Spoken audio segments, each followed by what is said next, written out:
Sir, कल्याण डोंबिवलीमध्ये ऐतिहासिक तलाव म्हणून ओळखलं जाणारं भगवा तलाव, आज तिथे एक 17 वर्षा मुलींनी सुसाईड केलेलं आहे. सुसाईड केल्यानंतर आपल्या स्मार्ट सिटी अंतर्गत आणि विद्युत विभागात जे भगवा तलावच्या आतमधले जे कॅमेरे लावलेले ते 3 हप्त्यापासून बंद होते. हे कॅमेरे बंद असले तर अधिकाऱ्यांना याची कुठल्याही गोष्टीची कल्पना नव्हती. आज ते समजा कॅमेरे चालू असते, आज त्या मुलींनी जे सुसाईड केलं तर त्याच्यावरती आपण सुरक्षेवरती काहीतरी आळा बसू शकलो असतो, की आपण जे सुसाईड करते त्या गोष्टीत तिथे आपण हे आळा बसवला असता त्याच्यावरती. सर, सुरक्षेचा प्रश्न नेहमीच त्या ठिकाणी ऐरणीवर येत आहे. वारंवार त्या ठिकाणी आत्महत्येचे प्रकरण होत आहेत. मात्र याच्यावर प्रशासन काय भूमिका घेते? माझा तर आरोप आहे की हा जो त्या 17 वर्षाच्या मुलीचा जो जीव गेलेला आहे, हा विद्युत विभागाने जीव घेतलेला आहे. की आज त्या विद्युत विभागाने 3 आठवड्यापूर्वी जे कॅमेरे बंद असते तर ते चालू झाले असते तर आज तिचा जीव नसता गेला.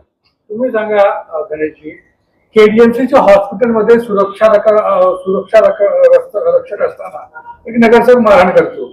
दुपारी हॉस्पिटलमध्ये सुरक्षा रक्षक असताना भटके कुत्रे फिरतात आणि इकडे सुरक्षा रक्षक असताना कोणी उडी मारतो.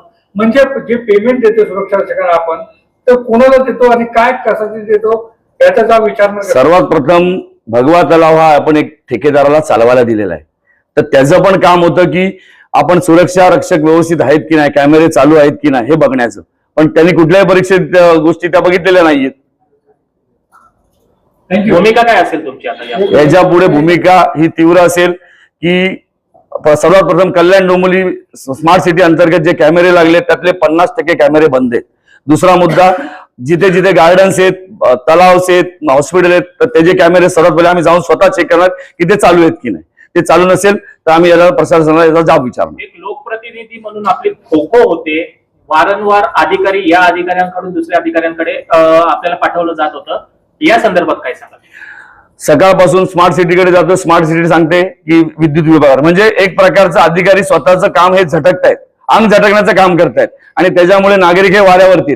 आज एक लोकप्रतिनिधी असून पण आम्हाला यांच्याकडे अशी उत्तरं मिळतात, तर सामान्य लोक नागरिकांना हे लोक काय उत्तरं देत असतील?